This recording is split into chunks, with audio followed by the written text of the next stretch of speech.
The ground shakes under my knees before I even hear the roar. I press my back against the rock and stop breathing. Something huge is moving through the dark forest behind me, and it is coming straight for the ditch where I am hiding. My name is Mia Foster, and I am 9 years old. I live on a planet called Karis, a place that grown-ups from other worlds call a Deathworld. Here, the plants can poison you, the rivers can drown you in seconds, and the animals do not run from people. They hunt them. Tonight I am not supposed to be outside.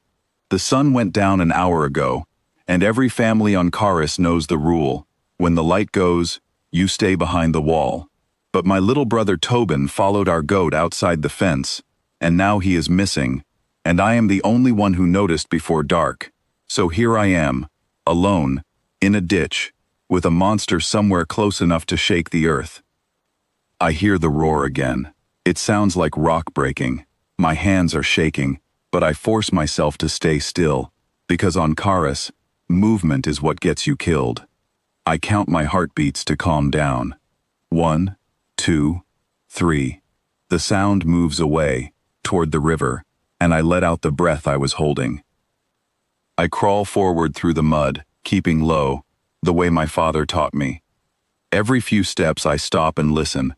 The forest here is full of sound at night, clicking insects, distant howls, wind through sharp leaves that can cut skin if you brush them the wrong way. I know this land. I was born on it, but knowing it does not make it safe. Then I hear something small crying. It is Tobin. I move faster now, careful but urgent, following the sound to a clearing beside the river. My brother is standing frozen against a tree, tears on his face, too scared to run. And 10 feet away from him is the thing that made the roar. It is a beast the size of a full-grown ground car, covered in black armor plates that shine faintly under the 2 moons. It has 6 legs, and 2 of them end in long curved blades instead of feet. Its eyes glow a dull orange, because these creatures see heat instead of light. My people call it a dusk claw. Coalition scientists who visited our colony once called it the deadliest animal ever recorded on a human world. It has never been tamed. It has never even been touched by a person, and lived to tell about it. Right now, it is watching my brother the way a cat watches a mouse. I do not think. I step out from the trees and clap my hands together. Hard. Twice. The sound cracks through the clearing. The duskclaw's head snaps toward me instead of Tobin. Its glowing eyes lock onto mine, and for one long second, nobody moves. Run to the wall, I whisper to Tobin, my eyes never leaving the beast. Now. He runs. I hear his feet splashing through the mud, getting farther away, and I am alone with the most dangerous animal on the planet. The duskclaw lowers its head. Its breath comes out in short bursts, and I can smell something sharp and metallic in the air.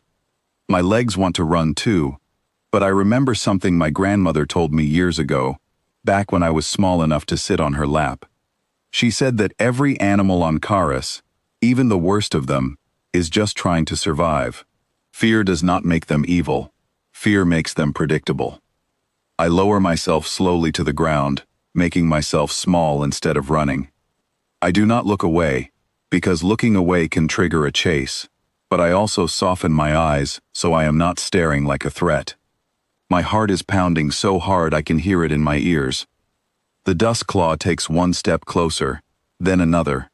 I can see now that one of its back legs is dragging slightly, and there is a dark wound across its side, still fresh.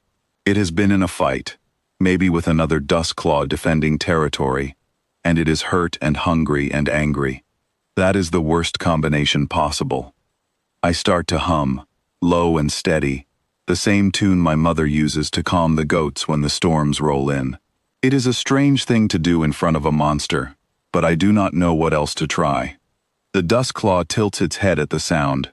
Its ears, if you can call them that, twitch toward me. Behind me, I hear more footsteps. Torchlight flickers through the trees.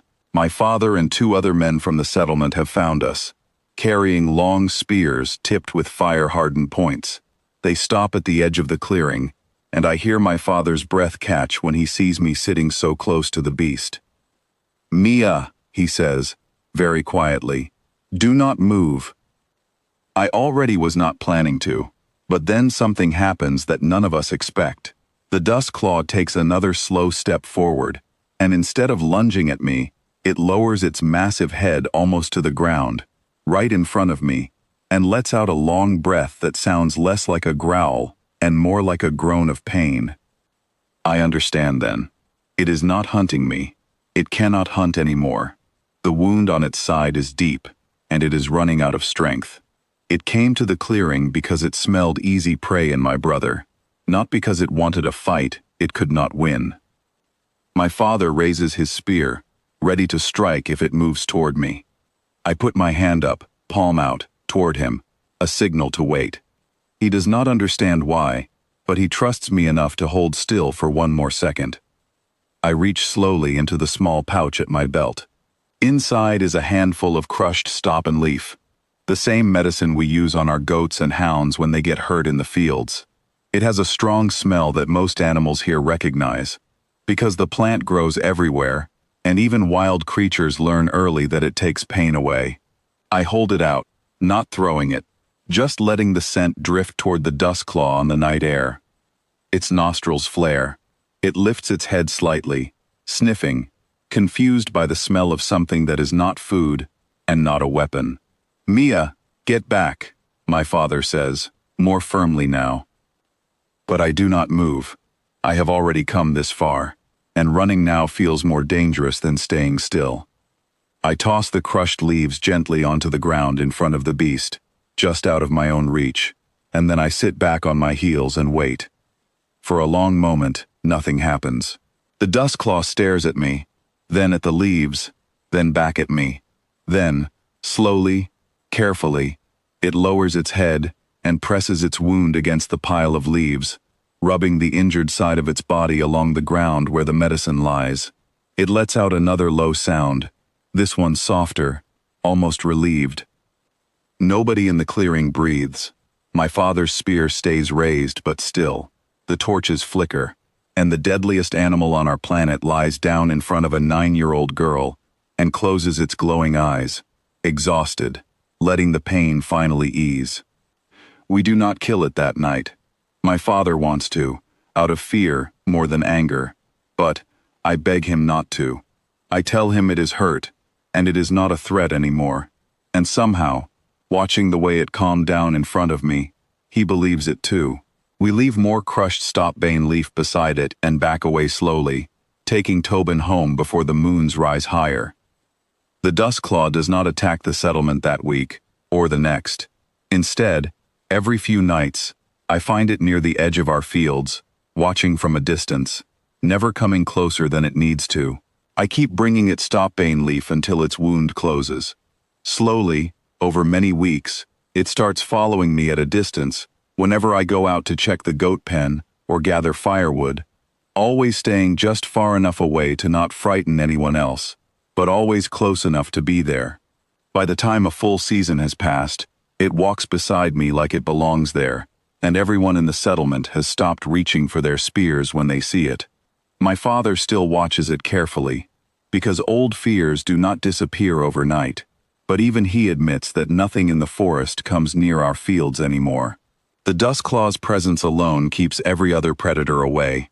Coalition scientists came to Karis a year later, searching for lost colonies scattered long ago when a ship went off course generations before I was born. They expected to find struggling survivors clinging to a hostile world.